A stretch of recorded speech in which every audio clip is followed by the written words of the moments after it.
Buenas tardes.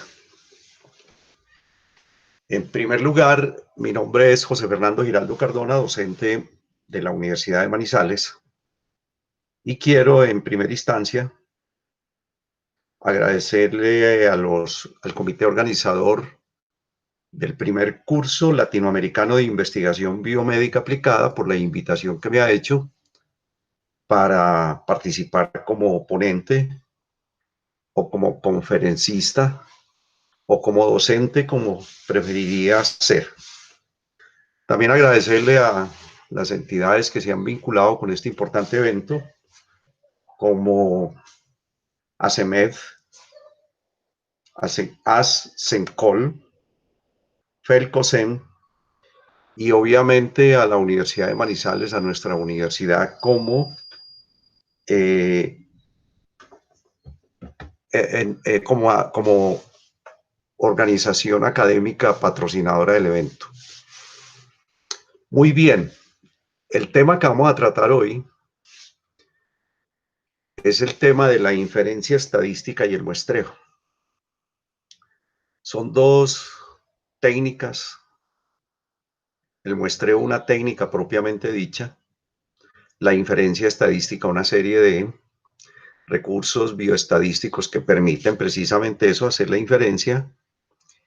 Y como decía, son dos técnicas que se deben manejar conjuntamente, porque precisamente el muestreo permite hacer la inferencia estadística. Un repaso breve a las fuentes bibliográficas consultadas para este tema. Y empecemos diciendo que en general, se llama muestreo a la extracción de una muestra que represente a una población. Y el objetivo de extraer desde una población una muestra que lo represente es conocer el parámetro en esa población de la cual se obtiene la muestra.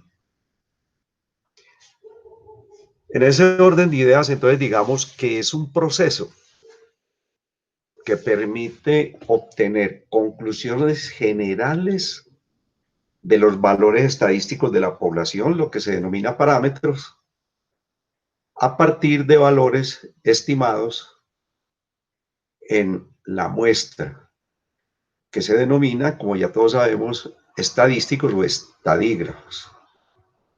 Aclaremos de una vez que para el investigador, o mejor, que el investigador no le interesa la muestra como tal. El interés del investigador está en la población, pero es a través del análisis de esa muestra que se extrae de esa población, siguiendo unos requisitos que más adelante vamos a mirar. Reitero, es a través de ese análisis que permite sacarse conclusiones generales acerca del comportamiento del fenómeno a estudiar dentro de esa población. Por eso es que en investigación se utiliza el muestreo para obtener conclusiones acerca de una población y no de una muestra. Y que cuando el investigador selecciona una muestra, está de cierta manera haciendo un auditaje a toda una población, considerando eso sí, que el comportamiento de la muestra sea igual al de la población. Para esto entonces hay dos criterios generales de selección. Uno, calcular el tamaño de la muestra. ¿Cuántas son las unidades necesarias de esa muestra para que representen a esa población, independientemente del tamaño de la población o independientemente del tamaño de la muestra? ¿Cuál es el número de unidades necesarias? Es lo que se llama cálculo del tamaño de la muestra. Y sobre esa muestra se va a hacer una técnica de muestreo, que más adelante vamos a referirnos un poco en detalle de qué son esas técnicas del muestreo. Si a mí me preguntan en cuál de las dos debo poner mayor atención, si en el cálculo del tamaño o en las técnicas de muestreo de esas unidades o de esa muestra o de ese tamaño de unidades que calculé matemáticamente, yo diría que si me ponen a escoger, ya no desde el punto estadístico, sino desde el punto de vista de la rigurosidad de la investigación, yo diría que el mayor cuidado lo debemos poner en las técnicas de muestreo, las técnicas de selección de la muestra.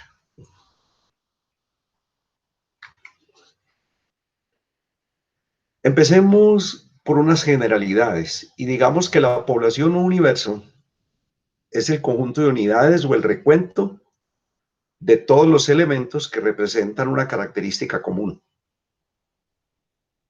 Esa característica de eso y común que tiene ese conjunto es lo que nos proponemos estudiar a través de la muestra. Y dependiendo de el número de elementos de esa población, estas a su vez se pueden clasificar como finitas o como infinitas. Y uno podría ir un poquito más allá y decir que no solamente depende del número de elementos de esa población, sino para catalogarlas como finitas o como infinitas, sino que también depende de la disponibilidad que se tenga para conocer el número que conforma esa población. No es lo mismo extraer una muestra, por ejemplo, de las personas que están inscritas en la seguridad social o que pertenecen a una EPS o que están dentro de un censo de población o que están dentro de un censo de una actividad, de una entidad educativa, que sería en este caso una población finita, no tanto por el número, sino porque se conoce exactamente el principio y el fin, pues para decirlo de alguna manera que se me entienda, a extraer una muestra de un conjunto que no se conoce, que no se tienen registros. Por ejemplo, si quisiéramos hacer un estudio del comportamiento de cualquier situación social, biológica, económica, laboral, en las trabajadoras sexuales, por ejemplo, de un municipio, de una ciudad, pues no hay unos registros válidos que le digan a uno cuántos elementos hay dentro de esa población. Y eso le daría la característica de infinita.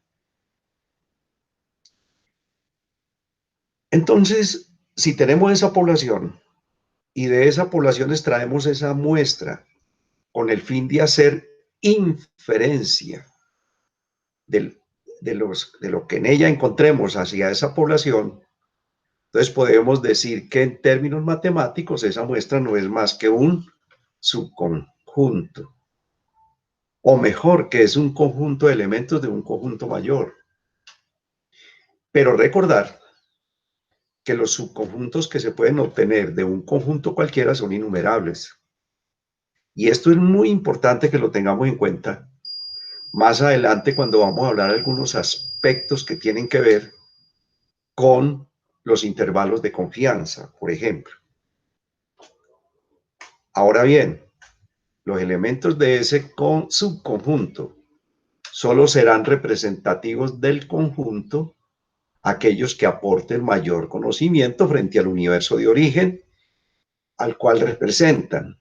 Es por esto, por lo que en mi concepto la técnica de muestreo es el punto clave para el éxito de un trabajo de investigación con fundamento en una estrategia muestral que permita hacer inferencia.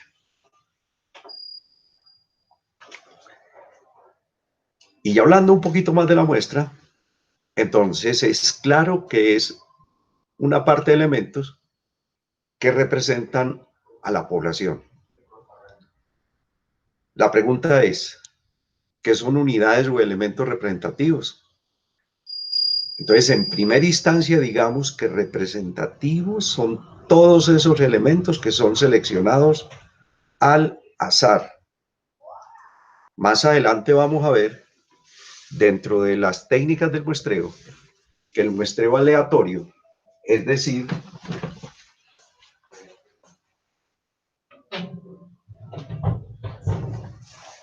aquel que es completamente al azar, es el más fidedigno, el más creíble, el que le da más potencia a una investigación.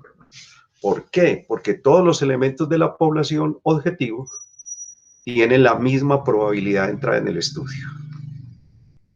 Más adelante vamos a ver que existen dos formas de muestreo dependiendo de las condiciones externas de la investigación. ¿Cuáles serían los pasos para llegar a una muestra?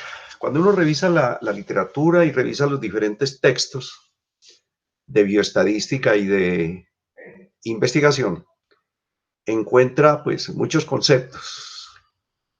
Yo he tomado aquí como base al libro que aparece ahí en referenciado, al cual he hecho algunas ampliaciones de acuerdo a lo que yo he tenido como experiencia hasta ahora en líneas de investigación. Entonces, para mí es fundamental que para llegar a un buen muestreo, y no solamente a un buen muestreo, sino a un buen final de la investigación, lo primero que tenemos que tener claro los investigadores o quien se aproxime a una investigación es qué tipo y qué nivel de investigación es el que va a tener, a proponer, a desarrollar. ¿Será una investigación del nivel relacional? ¿Será una investigación del nivel descriptivo? ¿De causalidad? Es decir, siempre tener claro en qué nivel de investigación voy a ubicar mi trabajo. Los criterios para ubicar una investigación en un nivel de investigación están claramente establecidos y el más importante de todo es qué investigaciones sobre el mismo tema ya se han desarrollado que aporten conocimiento para el trabajo que yo pienso relacionar o hacer. Y lo otro es el tipo de investigación. Si es una investigación descriptiva, si es longitudinal, si es transversal, si es un estudio observacional o experimental. Esos son para mí el punto de partida. Y obviamente de ese punto de partida está el propósito del estudio, que no es más que la materialización de la idea de la investigación se materializa en el propósito. Tengo una idea, me formulo una pregunta, entonces me propongo con este estudio a darle respuesta a esa duda. Después vendrá el objetivo general o el objetivo principal del trabajo de investigación, es decir, la forma como le voy a dar cumplimiento a ese propósito, la forma como materializo ese propósito, la forma como hago que ese propósito pase de un deseo a una acción.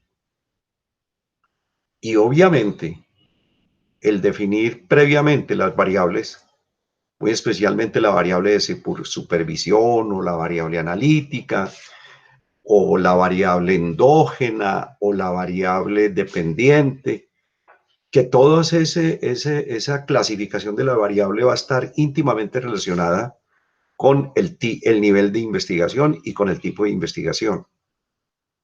Una vez que ya en mi concepto hemos cumplido con esos pasos, entonces definimos el universo. ¿Cuál será la población sobre la cual vamos a realizar este estudio? Y definido el universo, entonces se fijan las condiciones para la estimación, es decir, delimitar el nivel de representatividad de la muestra, especificar qué criterios de error y de confianza se van a manejar para llegar a una real inferencia, para llegar a hablar del todo a través de la parte. Claramente eso tiene que estar definido antes de enfrentarnos al cálculo del tamaño de la muestra y al desarrollo metodológico del muestreo.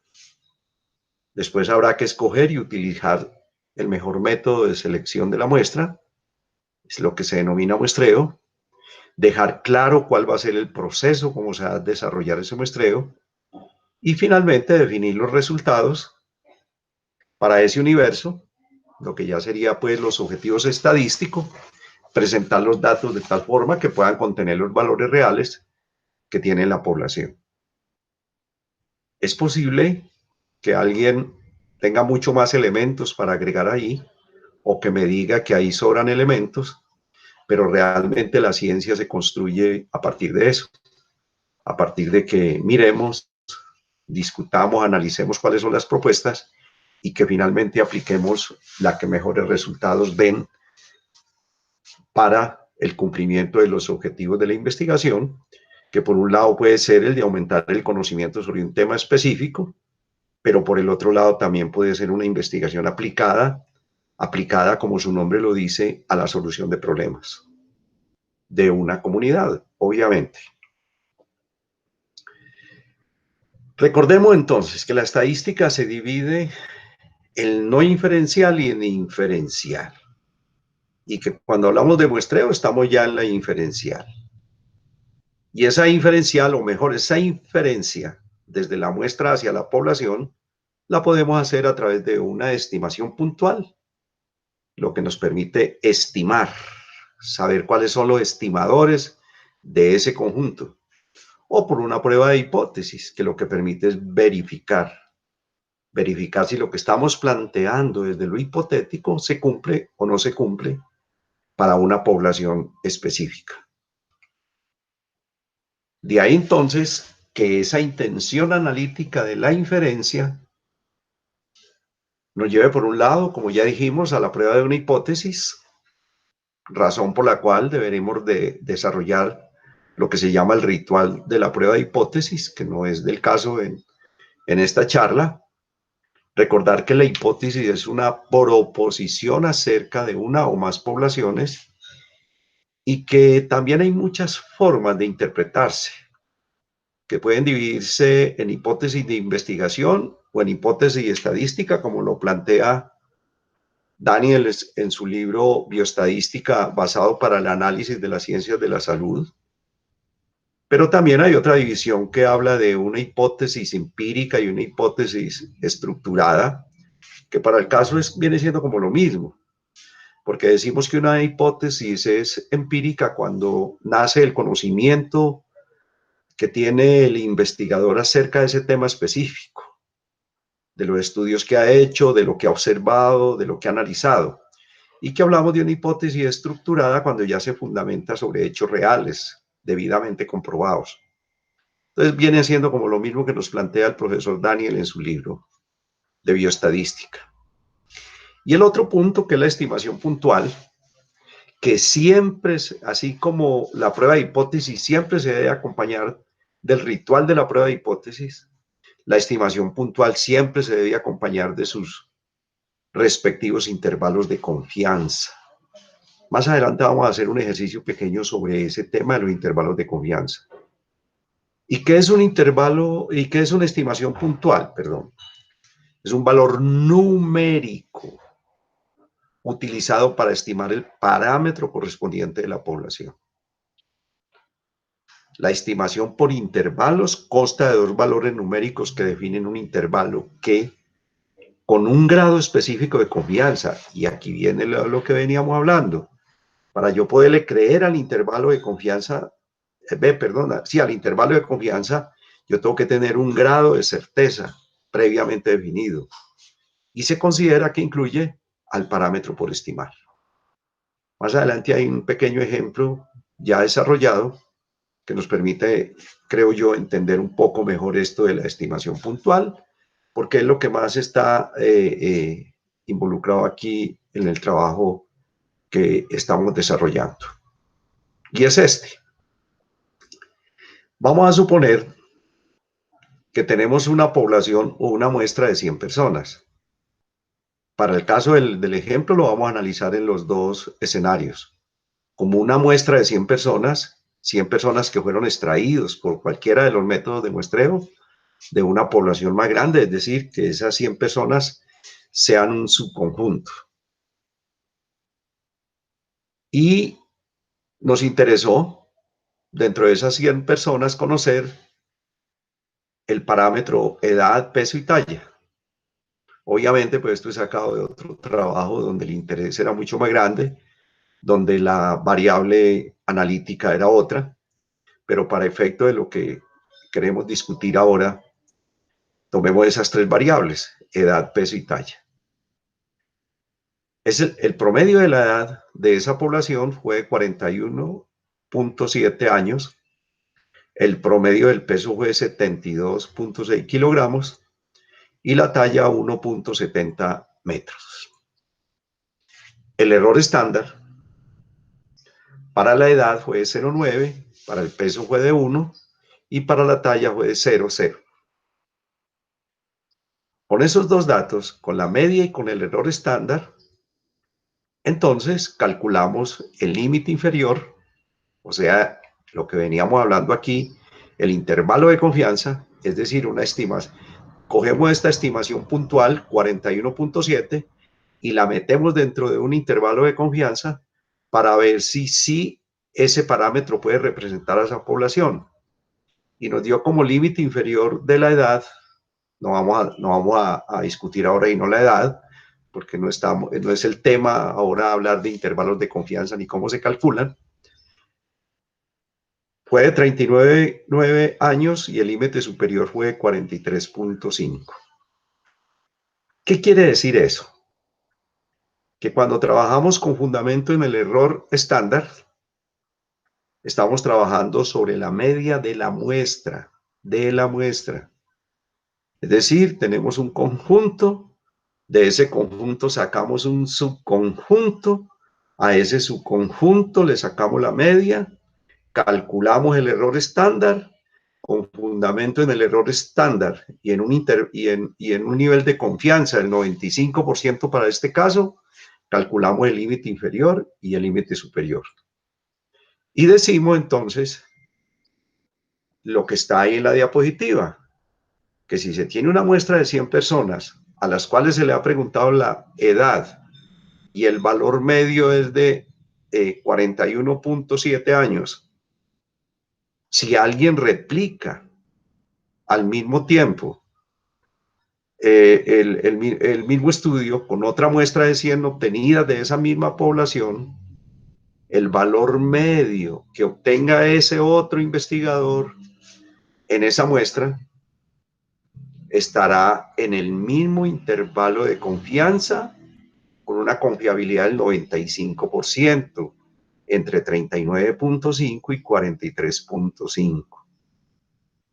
Si uno resta el mayor y el menor, eso le va a dar un numerito, y ese numerito será la variabilidad del dato. Ahora bien, si lo que aplicamos es la desviación estándar, estamos calculando el intervalo de confianza, pero para la población. Y en este caso es que si otro investigador elige al azar una persona de esas 100 de las que ha participado en el estudio, la edad estará comprendida, la edad media, o sea, ese 41.7, entre 23.6 y 59.7. Como ustedes ven, es mucho más preciso, está mucho más cercano, hay mucha menos variabilidad entre ese límite inferior y ese límite superior cuando tomamos el error estándar, o sea, cuando tomamos el error estándar de la media, que cuando tomamos la desviación estándar de la población. La distancia que hay entre 59.7 a 23.6 es mayor que la que hay entre 39.9 a 43.5.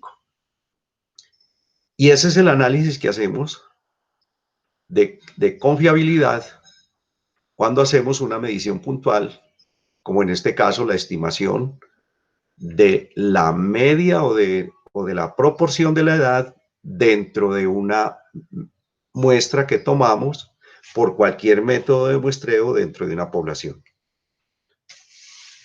Viene entonces una situación muy importante, y es a quiénes o cuándo debemos hacer un muestreo en general. Entonces, lo que denominan como condiciones en que tiene que recurrir el muestreo, en que se tiene que recurrir a un muestreo. Entonces, digamos que el primero son tres. Cuando la población es desconocida en tamaño, se carece de un marco muestral, se carece de un listado de unidades de estudio. No es posible conocer con precisión la cantidad de elementos que conforman ese macroconjunto, por decirlo de alguna manera, que conforman esa población. Entonces, como es lógico, lo que permite estudiar a todas esas unidades de estudio, no nos queda más que sacar un fragmento de esa población que desconocemos sus límites y a través de los estadísticos o estadígrafos que encontremos en esa población, hacer la inferencia hacia el conjunto o hacia la población total. Hay situaciones, por ejemplo, ya habíamos hablado de una población que sabemos que existe, pero que no sabemos cuántos son. Esa es como la conclusión de qué es eso de población desconocida en tamaño. La segunda condición es que la población es inaccesible al investigador. El total de la población, el investigador no puede entrar al total de la población. Y lo más fácil de uno entender esto es que cuando uno va a que le tomen una muestra de sangre para ver cómo está su hemoglobina, ¿qué tal que a uno le sacaran los 5 litros de sangre que en promedio tiene una persona? Pues es mucho más grave lo que le están haciendo que de pronto lo que le van a encontrar en la hemoglobina y de una ya va a decir que va a quedar anémico. Entonces, por eso existe una técnica de muestreo para eso. Entonces, es cuando está ya establecido, protocolizado, cuántos centímetros cúbicos de sangre le debemos sacar a una persona para, a través del estudio de la hemoglobina en esa muestra, hacer una inferencia en cómo está el nivel de hemoglobina, cómo está el nivel de glóbulos rojos, etcétera, lo que queramos estudiar en ese paciente. Ese sería un segundo elemento. Entonces, tenemos el primer elemento cuando la población es desconocida y el segundo elemento cuando la población no es accesible al investigador. Otro ejemplo de población no accesible al investigador es en los sistemas de calidad en la producción. Pongamos el ejemplo de una fábrica de camisas que tiene un inventario de 10.000 camisas para sacar al mercado y que tiene que hacer un control de calidad de esas 10.000 camisas. Pues si le hacemos el control de calidad a las 10.000 camisas, la empresa se va a quedar sin que vender en el mercado. Entonces, en este caso, habrá que hacer una inferencia en cuál es la calidad de esas 10.000 camisas a partir de la muestra que hayamos tomado de ella. Y aquí es donde es muy importante el concepto de nivel de confianza y de margen de error. Entonces, si estamos trabajando con un nivel de confianza del 95%, es de suponer que lo que se estudia en esa muestra sacada de esas 10.000 camisas, con un 95% de confianza, está hablando de la calidad de ese producto. Pero todos sabemos que ahí queda un 5% de probabilidad de que haya una camisa con un desperfecto que se nos vaya para el mercado y que sea comprada por un consumidor. Y obviamente, pues por eso existen otras técnicas de mercadeo, como es que ese consumidor puede ir a reclamar y etcétera, lo que ya conocemos todos los que hemos comprado algún producto, que siempre estaremos corriendo ese riesgo de que ese producto tenga algún desperfecto. Pero lo que interesa aquí es entender que hay poblaciones que no son accesibles al investigador. Hay una tercera, y es que la población es inalcanzable por su magnitud. Supóngase que en un municipio que tiene 1.000.000 de habitantes, debemos hacer un estudio para identificar un anticuerpo de una patología específica para ver quiénes son portadores, quiénes son asintomáticos y todo este tipo de cosas. Si esa población es de 1 millón de habitantes y sabemos que la prevalencia de ese evento a estudiar es del 10%, pues eso serían 100.000 personas.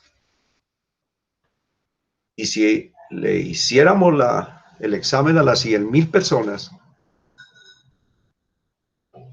buscando la prevalencia, trabajando solo con la prevalencia, pues no habría una forma de financiar ese trabajo. Entonces no queda más que hacer un muestreo con unas condiciones propias de a qué poblaciones que voy a llegar y cuáles son las condiciones de ese muestreo. Y entonces sería el tercer elemento por el cual debemos hacer un muestreo, digámoslo al derecho, calcular una muestra y sobre ese cálculo de esa muestra hacer un muestreo. Entonces repasemos. El primero, población desconocida. El segundo, población inaccesible al investigador. Y el tercero, una población inalcanzable para la investigación, que tiene mucho que ver con costos. Y es que también el tema del muestreo tiene mucho que ver con costos. Hablemos de otras dos situaciones propias del tema del muestreo, que es el error aleatorio y el sesgo. Hay un error aleatorio y hay un sesgo que también se llama error sistemático. Lo primero que uno tiene que decir es que toda medida contiene o admite un error aleatorio, que se pueden clasificar al realizar el muestreo en un error estadístico, que es propio del hecho de tener que utilizar observaciones muestrales, es decir, no poder observar todos los datos a toda la población. Y este error es el que se incluye en los resultados a través de los intervalos de confianza, lo que hicimos con nuestro ejercicio anterior. Ese segundo muestreo puede que la media ya no dé 41.7, que dé 42. Lo que yo tengo que garantizar es que esa media calculada a partir de esa muestra va a estar dentro de esos límites. Es lo que me están diciendo aquí cuando me hablan si hay un error de estadístico y dos tamaños de muestras sacados de la misma población sería imposible que den exactamente la misma media. Pero lo que yo tengo que garantizar a través de un muestreo bien realizado, de un cálculo bien hecho de la muestra, es que si bien es cierto, la media puede ser diferente, esté contenida entre los intervalos, que es lo que me da la confianza para la conducta que tenga que tomar. Siempre esto debe estar revestido la importancia no en un hecho matemático como tal, sino en la utilidad del resultado que obtengo a través de ese hecho matemático.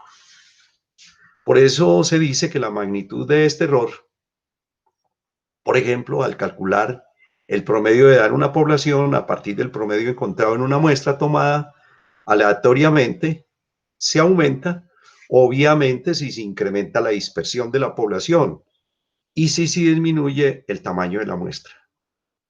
Y eso es fácil de explicar. El límite inferior y superior de cualquiera de las dos medidas, o sea, de la media poblacional o de la media de la muestra, se calcula a partir del error estándar 1 y de la desviación estándar el otro. Si nosotros recordamos, la desviación estándar es el producto de la raíz cuadrada, de sacarle la raíz cuadrada a la varianza. Y si recordamos, la varianza es la suma de los cuadrados de la resta entre el dato poblacional menos la media. Solo que como al sumar algebraicamente, al hacer algebraicamente esa suma da cero, porque habrán unos valores negativos y otros positivos que se anulan.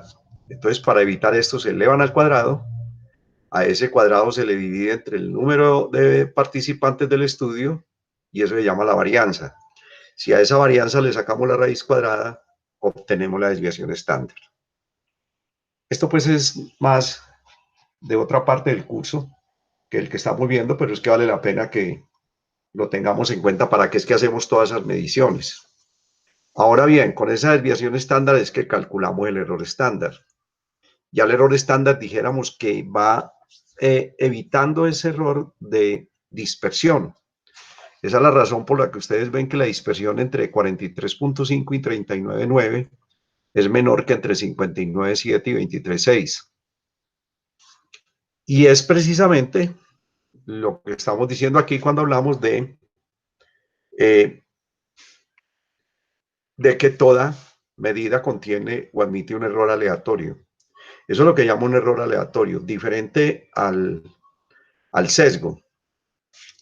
Eso que denominan sesgo y que según esta publicación lo clasifica como error no estadístico, es un error que depende de la variabilidad, de aspectos diferentes a la misma, al mismo diseño, como por ejemplo que los instrumentos de medición tengan defectos, por ejemplo que no haya una calibración adecuada de los instrumentos que se utilicen para hacer las mediciones, por ejemplo que se apliquen cuestionarios sin validar, que no se hagan pruebas pilotos para validar los cuestionarios, o no se apliquen cuestionarios ya validados, que no se entrene adecuadamente al personal.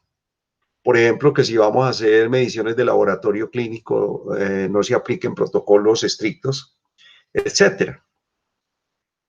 Lo que yo digo es que esto que llaman aquí errores no estadísticos, uno lo podría meter como sesgos, porque ya el sesgo es un error sistemático. Por el otro lado, entonces, los errores sistemáticos o sesgos son los errores que se cometen en el procedimiento del estudio como tal. Estos no se modifican al aumentar el tamaño de la población, como es obvio. Por eso es que la definición de los distintos tipos de sesgo, todos están limitados o relacionados con la validez interna de los estudios. Hay muchas clasificaciones de diferentes tipos de sesgo, pero si uno los incluye a todos en los tres que tenemos ahí en la diapositiva, en sesgos de selección, sesgos de información y sesgos de confusión, pues como su nombre lo dice, también le va a crear menos confusión al investigador. Por ejemplo, un sesgo de selección se refiere a la distorsión en la estimación del efecto derivada en la forma en que se han seleccionado los sujetos de la muestra. Es decir, que esa muestra de entrada no refleja adecuadamente a la población. Y hay otro sesgo, que es el de seguimiento, que va muy de la mano con este, que se comete cuando no se observan por igual a los grupos de estudio. Por ejemplo, si tenemos dos grupos de estudio, por ejemplo, un grupo control y un grupo no control, por ejemplo, y se pierden más elementos de uno de los grupos, pues ya nos va a dar un sesgo de seguimiento. Viene otro sesgo que es el sesgo de información, que es el que aparece cuando existen diferencias sistemáticas en la manera en que los datos sobre la exposición o el efecto son obtenidos en los diferentes grupos de estudio. Esos sesgos de información a veces son difíciles de predecir y de cuantificar y se pueden reducir con unas definiciones claras y precisas de exposición y efecto. Esa es una de las dificultades, por ejemplo, en los estudios de casos y controles, controlar este sesgo de información. En el caso de producirse este sesgo, se debe intentar identificar la dirección y la magnitud de la influencia que pueden llegar a producir. Y están los sesgos de confusión, donde los distintos grupos de pacientes difieren sistemáticamente entre ellos en el momento de iniciar el estudio, en términos de otras variables o factores distintos a la propia intervención del estudio. Por ejemplo, en los modelos experimentales hay que tener mucho cuidado con este sesgo. ¿Cuál es la variable exógena y cuál es la variable endógena? Pero qué influencia pueden tener otras variables que de pronto no las tenemos en cuenta sobre el comportamiento de la variable exógena, por ejemplo, sobre la variable endógena. Bueno, volvamos otra vez como a recapitular y a meternos en el tema que nos ocupa. Entonces, el primer paso que debemos hacer es definir la población objetivo, ya lo hemos dicho.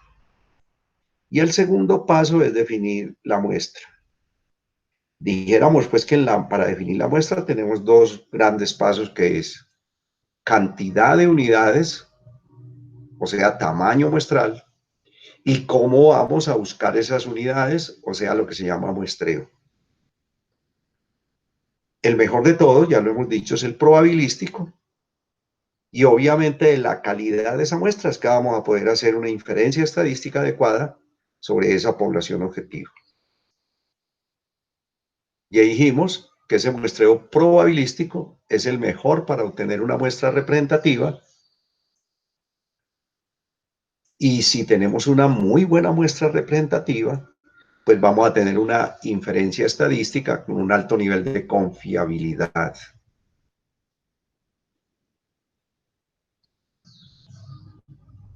Se deduce entonces que si este ejercicio lleva a errores aleatorios que se pueden calcular máticamente a través de la inferencia estadística, lo que ya hemos dicho, y el punto clave es que ese error sea mínimo o el mínimo posible o tolerable para la inferencia. Ahora bien, ¿quién define cuál es ese error mínimo tolerable para la inferencia? Es el investigador, como vemos aquí en nuestra tabla que hemos venido analizando. El investigador es el que dice si ese intervalo de confianza con ese error estándar de 0,9 para esa media de 41.7, que le ubicó esa media entre 39.9 y 43.5, es válido para el propósito de su trabajo. Definitivamente el investigador de antemano, es decir, antes de aventurarse a desarrollar su trabajo, debe tener claramente definidos esos aspectos. Dicho así, entonces, todo trabajo de investigación comienza por esos dos puntos preliminares. Lo que ya dijimos, definir la línea de investigación y definir a la población objetivo. Esto lo vimos mucho más amplio en una de las diapositivas anteriores. Entonces, ¿cuál de las dos poblaciones es con las que vamos a trabajar? ¿Con la población de interés o con la población de estudio? Entonces, repasemos algunas cosas que ya la hemos venido viendo durante la charla, pero que de pronto han quedado dispersas, entonces vamos a puntualizarla. Población es el conjunto de todas las unidades de estudio. No perdamos de vista eso, cuya característica observable o reacción que puedan expresar es lo que interesa al investigador. Marco muestral. También hemos venido hablando de él en forma indirecta, diciendo que es el listado de las unidades de estudio. Esas unidades de estudio pueden ser sujetos, pueden ser objetos, pueden ser actividades, pueden ser programas. El propósito de la investigación es el que dirá cuáles son esas unidades de estudio. Lo importante es que son el interés del investigador. Y al partir de esas unidades de estudio es que él va a obtener la muestra. Siempre para conocer la magnitud del marco muestral se debe identificar un lugar y un tiempo determinado a partir del cual se extrae la muestra. Son dos aspectos importantes, inherentes al trabajo de muestreo: lugar y tiempo. Por ejemplo, en los estudios exploratorios y descriptivos, el lugar y el tiempo en que son recolectados los datos definen perfectamente a la población.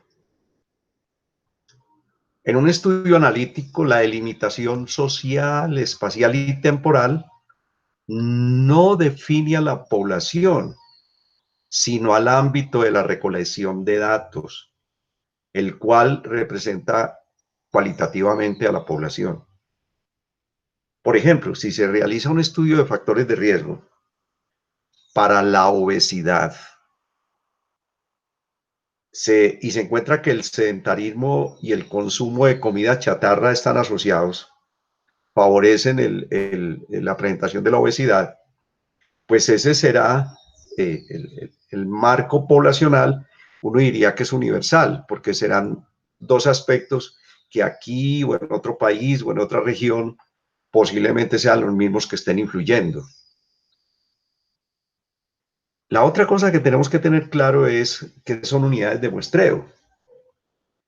Por eso es que se dice que en los muestreos poliepáticos aparecen en un mismo estudio diferentes unidades de muestreo para cada una de las etapas. Y un trabajo de investigación se definirá, o en un trabajo de investigación se definirán tantas unidades de muestreo como etapas tenga la selección de la muestra. Otro aspecto son las unidades de muestreo propias. Es el caso donde la unidad de estudio es igual a la unidad de muestreo. Esto quiere decir que a quienes se selecciona en la población para construir la muestra son las mismas unidades de estudio.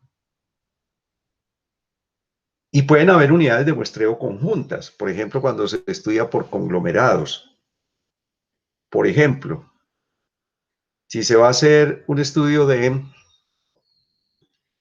calidad de la atención en un sistema de salud nacional, pero lo primero que tenemos que definir es por cada región donde hay hospitales, centros de salud, puestos de salud, tenemos que definir esos aspectos primero y después dentro de esas unidades es que vamos a encontrar otras unidades, por llamarlos de alguna manera, porque si son unidades de salud, pues dentro de ellas vamos a encontrar médicos, enfermeras, auxiliares, personal administrativo.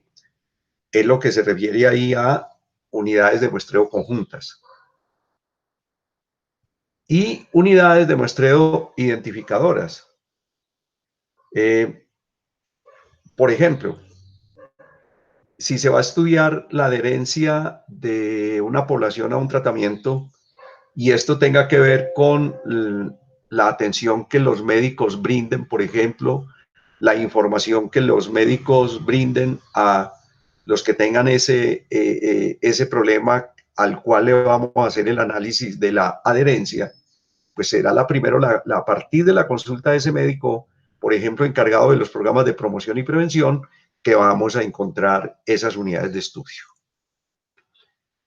Me parecía importante hacer ese paréntesis aquí antes de continuar para que vamos puntualizando aspectos de los cuales hemos venido hablando y que posiblemente han quedado dentro de la clase dispersos y no puntualizados. Si, por ejemplo, se desea hacer un estudio de factores de riesgo, como ya lo vimos, de los pacientes diabéticos de una región, la población de interés serán los pacientes diabéticos y la población de estudio serán los habitantes de esa determinada ciudad. Y esos dos aspectos siempre deben ir en el enunciado del estudio. Siempre en el enunciado de estudio debe ir cuál es la población de interés y cuál es la población de estudio.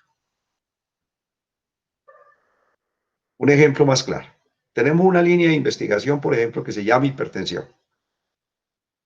Todos recordamos que una línea es un conjunto de puntos ininterrumpidos que generan lo que llamamos una línea. Entonces usted puede coger esa línea de hipertensión y empezar desde el nivel exploratorio, identificando si hay o no hipertensos. Y eso sería un trabajo netamente cualitativo. La respuesta es dicotómica, hay o no hay. Pero si ya usted quiere conocer la prevalencia, ese será un estudio univariado y estaríamos en un nivel descriptivo. Por eso es que en una de las diapositivas primeras yo decía que dos puntos importantes para uno iniciar un muestreo de alta calidad es saber tipo de investigación y nivel de investigación. Porque si ya lo que queremos conocer es los factores de riesgo asociados a esa hipertensión de esa población, pues estaremos ya frente a un análisis bivariado y en un nivel relacional. Y si ya lo que queremos saber la causa, factores causales, por ejemplo, a través de un trabajo o de una investigación de tipo experimental, que puede ser con intervención o sin intervención, pues ya estamos en un nivel explicativo o un nivel de causalidad. Pero si lo que queremos es frente a esos mismos hipertensos, conocer el pronóstico, qué puede pasar en el tiempo, qué puede pasar en el tiempo con esa población de hipertensos a la que no le hagamos un tratamiento adecuado o que no tenga una adherencia adecuada al tratamiento, pues ya estamos en un nivel predictivo. Y por último, cuando ya establecemos normas de salud pública, programas de salud pública, programas de intervención específica y general, ya estamos en un nivel aplicativo. Y obviamente, por cada nivel de esos, la población puede ser diferente los aspectos donde la identifiquemos. Por ejemplo, en un nivel exploratorio simplemente vamos a identificar hipertensos. Pero si ya estamos en un nivel descriptivo, o sea, queremos conocer la prevalencia, ya tendríamos que ubicar una población específica. Pero si lo que vamos es a buscar factores de riesgo, podemos encontrarlos en el hospital donde nosotros mismos trabajemos.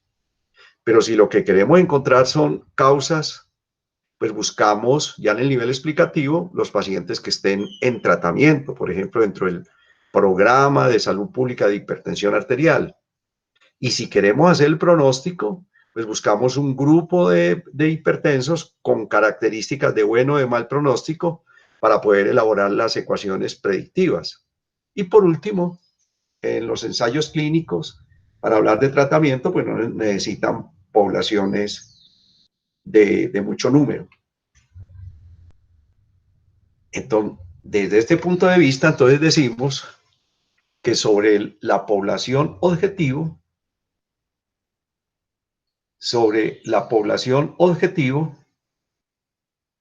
eh, es que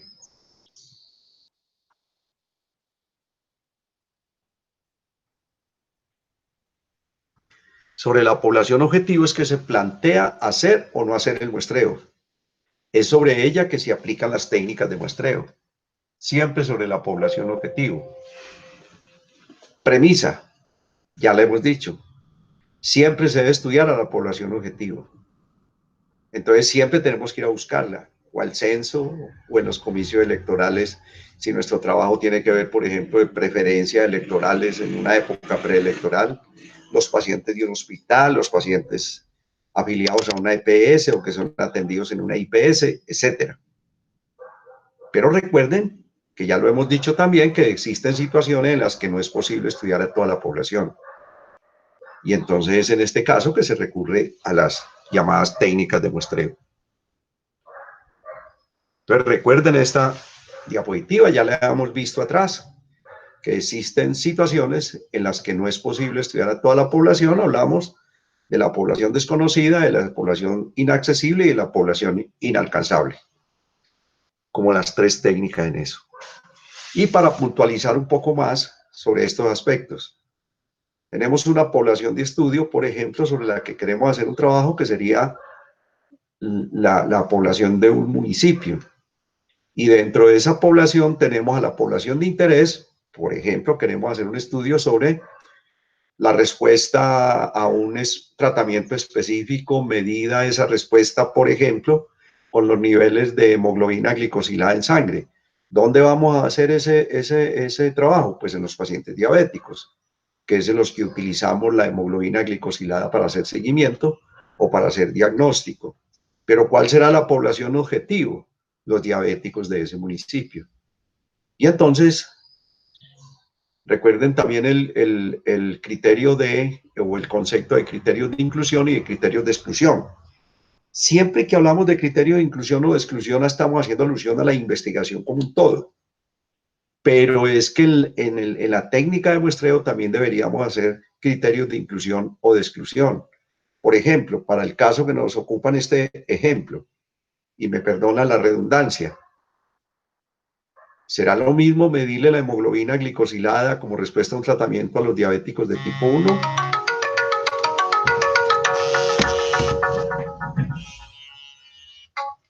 ¿Será lo mismo medirle la hemoglobina glicosilada o el mismo seguimiento a los pacientes tipo 2?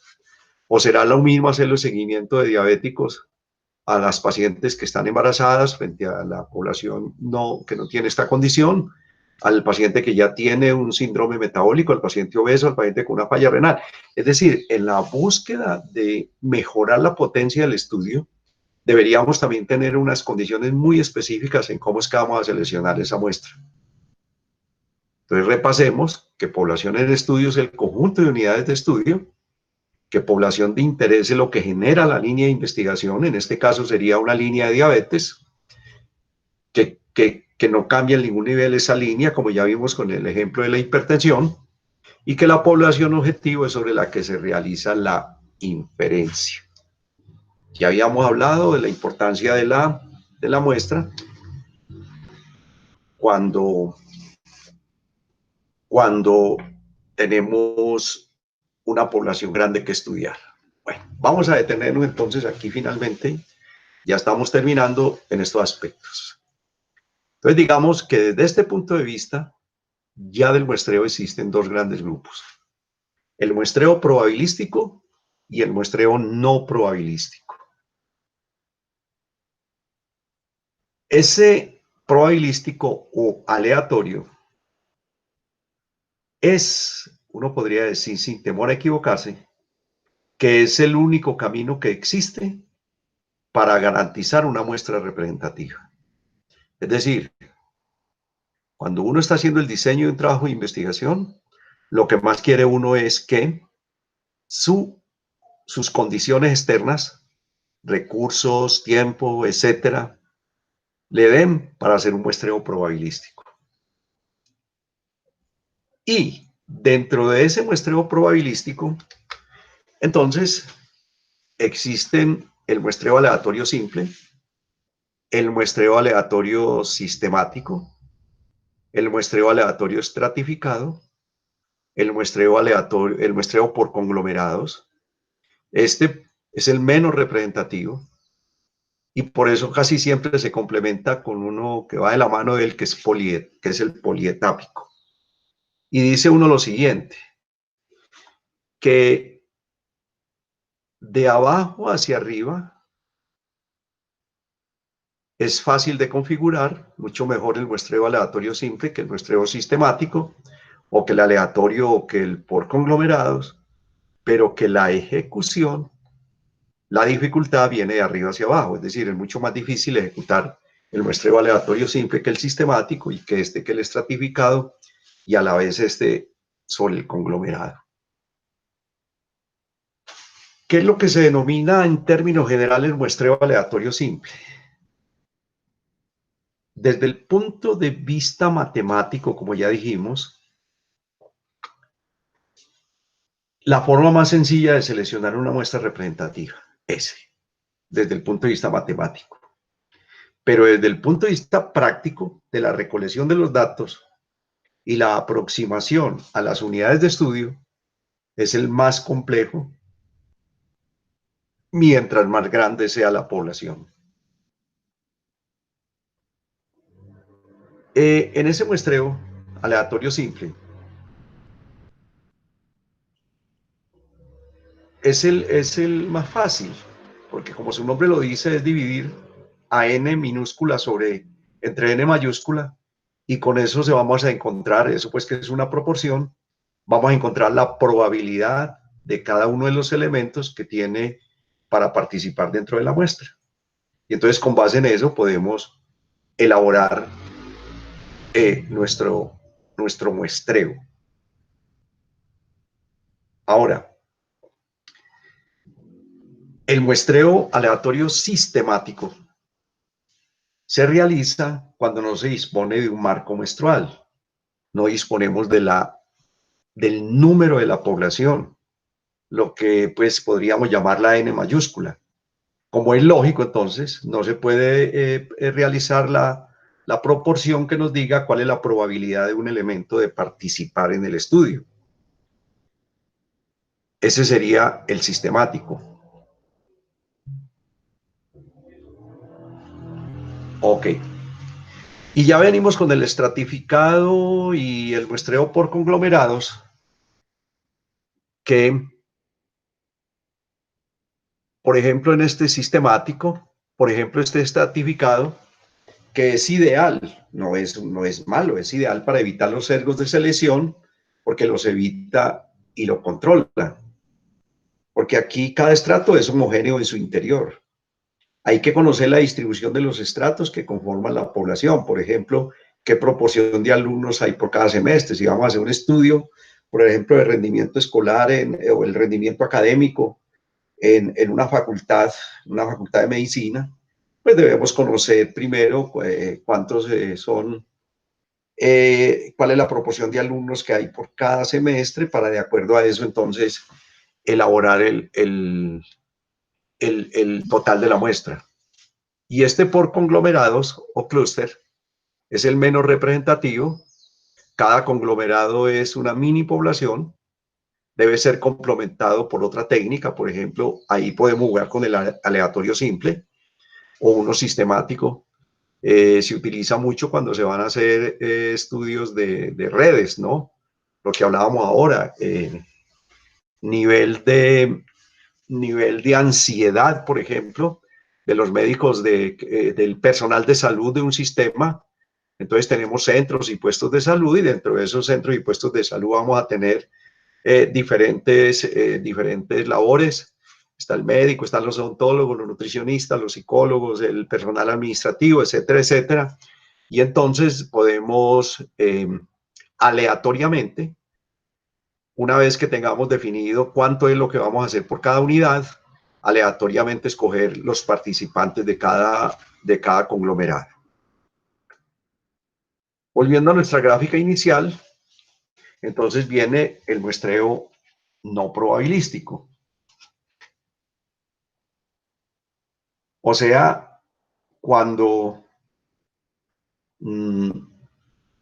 no todos los participantes no tienen la misma probabilidad de participar en el estudio.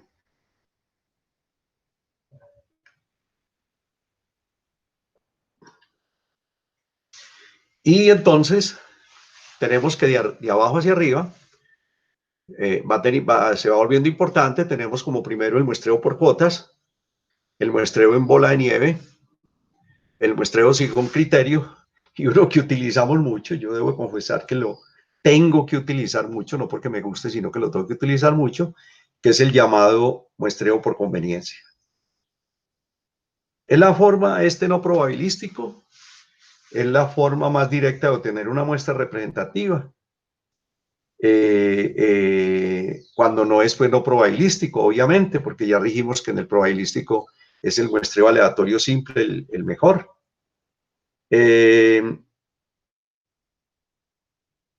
Aquí, por ejemplo, vamos a tener, como ya lo hemos dicho, el muestreo por cuotas, el muestreo en bola de nieve, según están viendo ustedes ahí en la diapositiva, el por criterio, el por conveniencia, y se denomina también cuasi probabilístico o no probabilístico o pseudo probabilístico, pero eso es una cuestión semántica que no es un enredo. Mejor decir que tenemos un muestreo probabilístico y uno no probabilístico.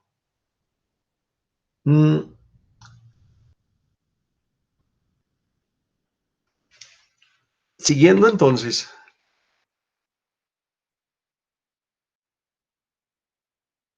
llegamos al último punto y lo he dejado de último porque, como ya los dije por ahí adelante, para mí lo más importante es la técnica del muestreo que trasnocharme pensando en el número de unidades que tengo que incluir dentro de la muestra.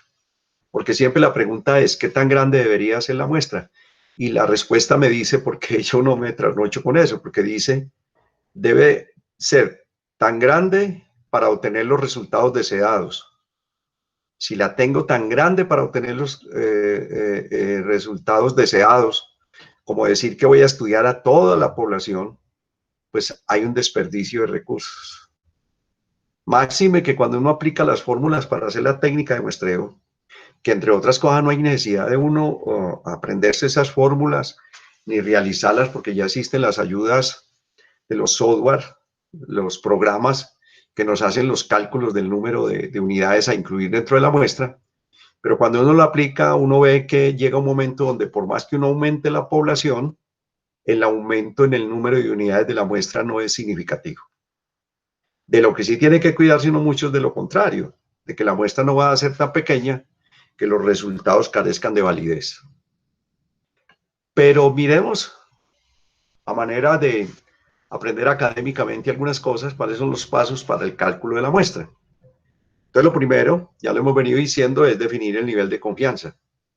Generalmente, en bioestadística trabajamos generalmente con un nivel de confianza del 95%, lo que nos daría un Z de 1.96. Recuerden que esos valores de Z son los que utilizamos para ver a cuántos valores Z desde la media están nuestras unidades de medición. Otros niveles de confianza poco usados en bioestadística, pero que tenemos que saber que existen, es cuando trabajamos con un nivel de confianza del 90%, entonces vamos a tener un Z entre 1.64 a 1.65. Algunos trabajan con 1.64, otros con 1.65. Yo, dentro de los trabajos que tengo de investigación, casi nunca trabajo con el 90%, por no decir que nunca. Y viene el otro, que es mucho más exigente, que es el nivel de confianza del 99%, con un Z de 2.57. Recuerden siempre que de acuerdo a la ecuación que vimos por ahí atrás, si se incrementa el valor de Z, estamos aumentando, disminuyendo el margen de error. Es decir, si se aumenta el nivel de confianza, estamos disminuyendo el margen de error. Pero también estamos aumentando costos, por ejemplo, tiempo. Hay que recordar que esos valores de Z son los que multiplican a la desviación estándar o al error estándar cuando se calculan los intervalos de confianza. El punto 2 o B es definir el grado de variabilidad. Para variables categóricas, proporción e intervalo de confianza. Y para variables numéricas, intervalo de confianza.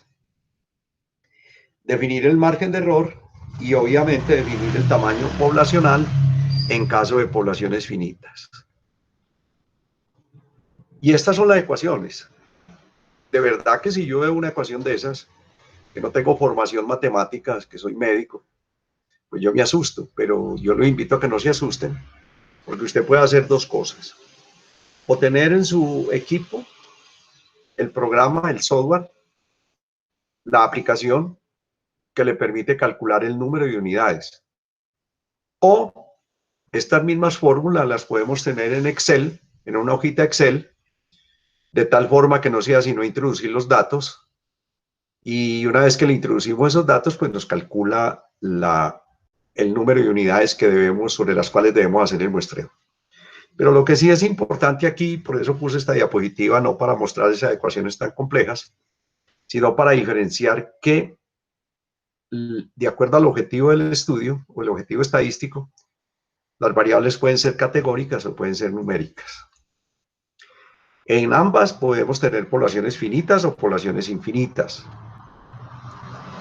Y cuando estamos hablando de variables categóricas, no hablamos estrictamente de error estándar, sino del valor de P, o sea, de la prevalencia de la patología. Y con esa prevalencia podemos encontrar Q, porque como ustedes ven en el numerador y en el denominador de esas variables categóricas aparece la multiplicación de P por Q. Me explico. Si yo tengo que la prevalencia de una patología en una población es del 70%, o sea, 0,7, y yo de 1 resto 0,7, me queda que Q es 0,3. Entonces yo multiplico 0,7 por 3 y esa es la aplicación que hago ahí. En cambio, cuando las variables son numéricas, podemos tener unas condiciones. Una donde no se conoce la población, es decir, desconocemos N. Y otra donde conocemos la población. Ustedes ven que las ecuaciones varían. Pero ustedes sí ven que en todas está incluido el valor de Z, porque ese Z es la representación del nivel de confianza que usted haya escogido. Este valor de Z, si usted trabaja con un 95%, ya lo vimos aquí atrás, si trabaja con un 95%, pues será de 1,96. Si trabaja con el 90, será entre 1,64 y 1,65. Y si trabaja con 99, será de 2,57. Y ese es el que se incluye aquí. Y aquí en esta diapositiva está la equivalencia de variabilidad, dependiendo si los datos son numéricos o si los datos son categóricos. Entonces recordemos lo ya dicho atrás, que la varianza es igual a la desviación estándar de cada una de las unidades elevada al cuadrado. Que si yo a esa varianza, una vez obtenida, le saco la raíz cuadrada, encuentro la desviación estándar. Estoy hablando de los datos numéricos. Que con esa desviación estándar yo puedo construir el error estándar, que es dividirla a ella entre la raíz cuadrada de los datos, del número de datos. Y con ese valor, que se llama error estándar, yo puedo elaborar los intervalos de confianza. En el límite inferior sería la media menos 1,96 multiplicado por ese error estándar. Y para el límite superior sería la media más 1,96 multiplicado por ese error estándar. Si los datos son categóricos, entonces hablamos de prevalencia. O sea, hay un valor de P, de un valor de Q. Recordar que ese valor de P se obtiene restándole a la unidad el valor de P, o sea, la prevalencia del evento que esté estudiando. Que la desviación estándar, el equivalente aquí es la raíz cuadrada de P por Q.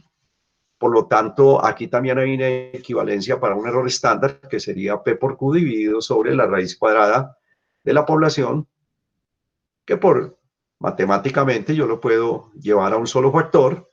Por lo tanto, si yo cojo la prevalencia de la patología, si yo cojo, por ejemplo, ese 0,70 que les dije ahora, y le resto 1,96 multiplicado por la raíz cuadrada de multiplicar a P por Q y dividirlo entre N, eso me da el límite inferior, y para el límite superior, pues simplemente lo sumo.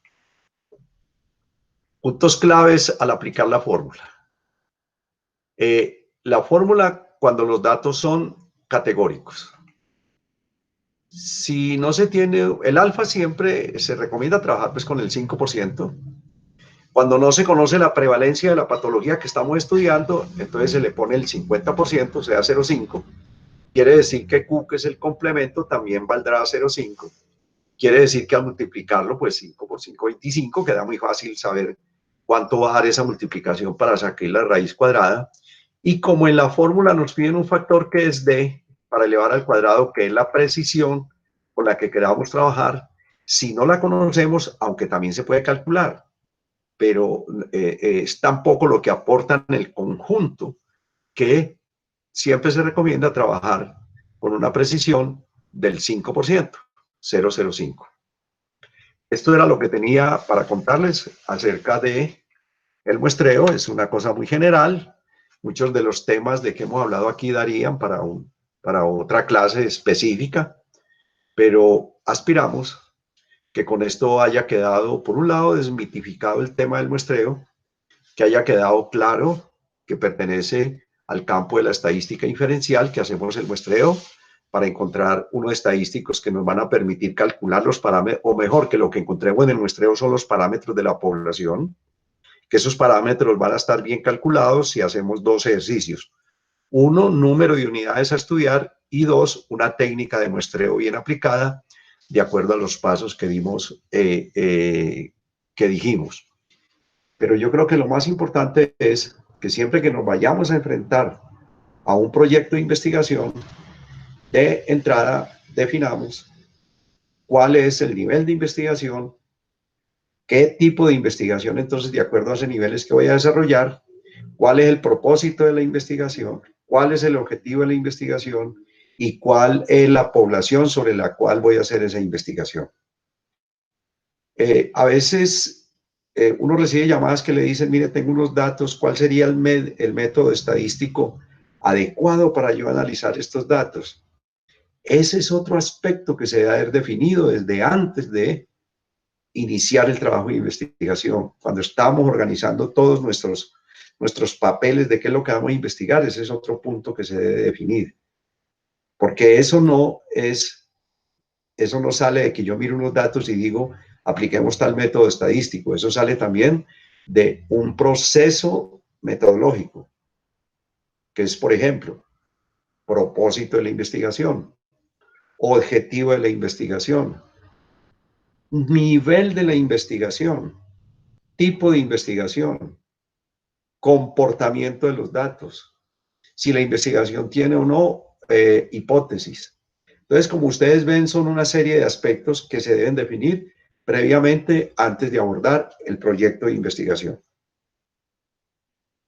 Yo les agradezco mucho, reitero los agradecimientos a los organizadores del evento, a las instituciones participantes y a la Universidad de Manizales como patrocinadora de este evento. Muchas gracias.